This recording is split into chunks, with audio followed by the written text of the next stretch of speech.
बिस्मिल्लाहिर्रहमानिर्रहीम। Students, I hope कि आप सब खैरियत से होंगे। डियर स्टूडेंट्स, हम क्लास 10th चैप्टर नंबर 10 लेके चल रहे हैं और आज की इस वीडियो में हमारे पास टॉपिक है डैम्प्ड ऑसिलेशंस का। याद रहे ये टॉपिक आपके इस चैप्टर का इम्पोर्टेंट शॉर्ट क्वेश्चन है। तो स्टार्ट करते हैं जी डैम्प्ड ऑसिलेशन की डेफिनेशन से कि the oscillation of a body whose amplitude goes on decreasing with time are called damped oscillation. क्या मतलब कि अगर एक बॉडी की ऑसिलेशन का एम्पलीट्यूड डिक्रीज हो रहा है टाइम गुजरने के साथ साथ, तो ऐसी ऑसिलेशन को आप डैम्प्ड ऑसिलेशन का नाम देते हैं। अब ये एम्पलीट्यूड डिक्रीज किसकी वजह से हो रहा है, तो सेकंड पॉइंट में रीजन लिखिएगा कि in these oscillation the amplitude decreases exponentially due to damping forces. Damping forces की वजह से एम्पलीट्यूड एक्सपोनेंशियली डिक्रीज हो रहा होता है। अब डैम्पिंग फोर्सेस से क्या मुराद है, लाइक फ्रिक्शनल फोर्स या हिस्टेरिसिस, तो आप ये वाला पॉइंट भी मेंशन करेंगे। अब डियर स्टूडेंट्स, सिर्फ एम्पलीट्यूड का डिक्रीज हो जाना डैम्प्ड ऑसिलेशन के लिए काफ़ी नहीं है, बल्कि थर्ड पॉइंट याद रखिएगा कि एम्पलीट्यूड के डिक्रीज होने के साथ साथ यहाँ पे एनर्जी भी डिक्रीज हो रही होगी। अब डियर स्टूडेंट्स, यहाँ पे हम एक छोटा सा डैम्प्ड ऑसिलेशन का इंपॉर्टेंट ग्राफ देख लेते हैं कि displacement versus two time graph, जिसमें आप देख सकते हैं कि एम्पलीट्यूड पॉजिटिव मैक्सिमम और यहाँ पे क्या है नेगेटिव में मैक्सिमम। अब एम्पलीट्यूड पे गौर कीजिएगा कि टाइम के गुजरने के साथ साथ एम्पलीट्यूड की वैल्यू क्या होती जा रही है, डिक्रीज होती जा रही है, कम होती जा रही है, होते होते होते होते होते होते क्या होगी, जीरो हो गई। तो टाइम के गुजरने के साथ साथ एम्पलीट्यूड की वैल्यू क्या हो रही है, डिक्रीज हो रही है। तो डियर स्टूडेंट्स, ये डैम्प्ड ऑसिलेशन कहलाती है। लेकिन यहाँ पे एक इंपॉर्टेंट एमसीक्यूज भी याद रखना है कि एम्पलीट्यूड अगर डिक्रीज हो रहा है तो यहाँ पे पीरियड ऑफ ऑसिलेशन क्या हो रहा होगा, डिक्रीज, इंक्रीज या कांस्टेंट।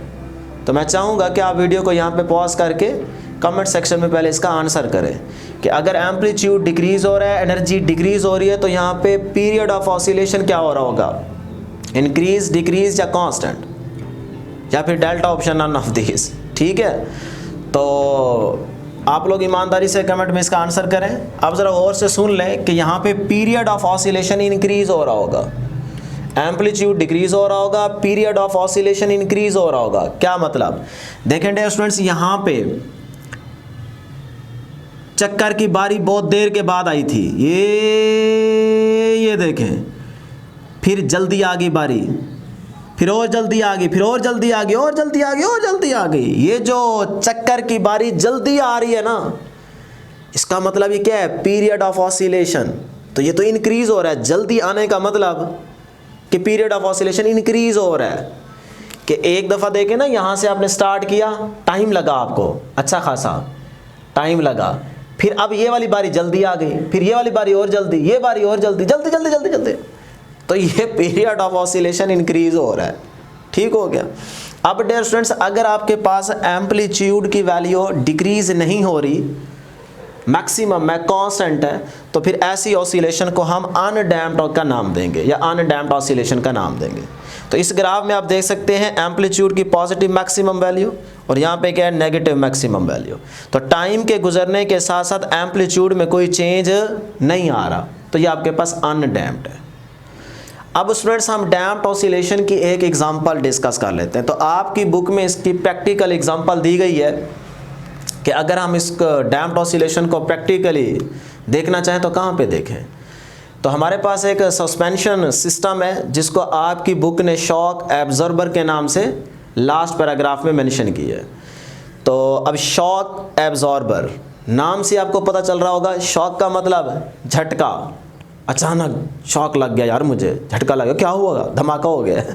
तो ये जो शॉक है, और आगे क्या है, एब्जॉर्बर्स, जज़ब कर लेना।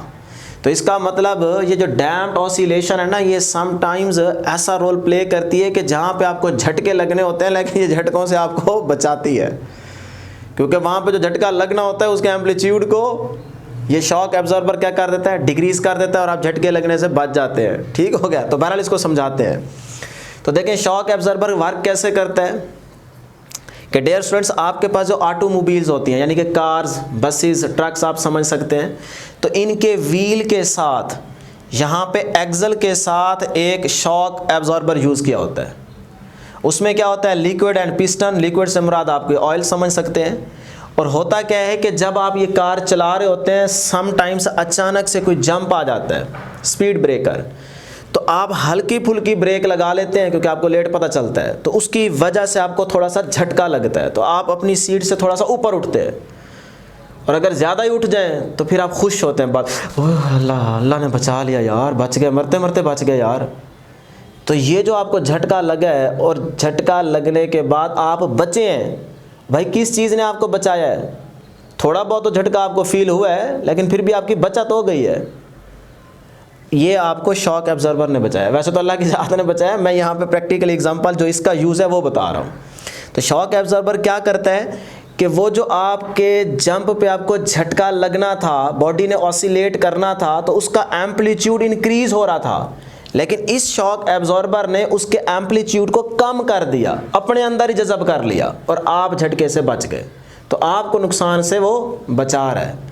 तो देखें, डैम्प्ड ऑसिलेशन में क्या होता है, एम्पलीट्यूड डिक्रीज हो जाता है। तो जब आप गाड़ियों में ये यूज़ करते हैं तो ये भी क्या करता है, आपके बॉडी की ऑसिलेशन, जब किसी जंप पे, स्पीड ब्रेकर में या रोड ख़राब हो, वहाँ पे आपको जो बड़े बड़े जंप लगते हैं और आप उछल उछल के सीट से ऊपर आते हैं, अगर आप FX या मेहरान में बैठे हैं तब तो अच्छा खासा आपको झटका फील होता है ना, लेकिन जो अच्छी गाड़ी हैं उनमें आपको फील नहीं होता। तो बहरहाल ये जो आपकी ऑसिलेशन का एम्पलीट्यूड इंक्रीज़ हो रहा होता है किसी जंप पे या स्पीड ब्रेकर पे या कोई रोड ख़राब है वहाँ पे, तो ये आपके उस एम्पलीट्यूड को डिक्रीज़ करता है और आप नुकसान से बच जाते हैं। तो इस तरह डियर स्टूडेंट्स, ये जो आपके पास शॉक एब्जॉर्बर है, ये गाड़ियों के अंदर यूज़ किया जाता है ताकि आपकी जो ऑसिलेशन है उसको डिक्रीज़ किया जा सके। तो आज के लिए इतना ही। उम्मीद है कि आपको ज़रूर समझ आई होगी। जाते जाते चैनल को ज़रूर सब्सक्राइब कर दीजिएगा और अपने दोस्तों के साथ भी इसका लिंक शेयर कीजिएगा। Thank you very much.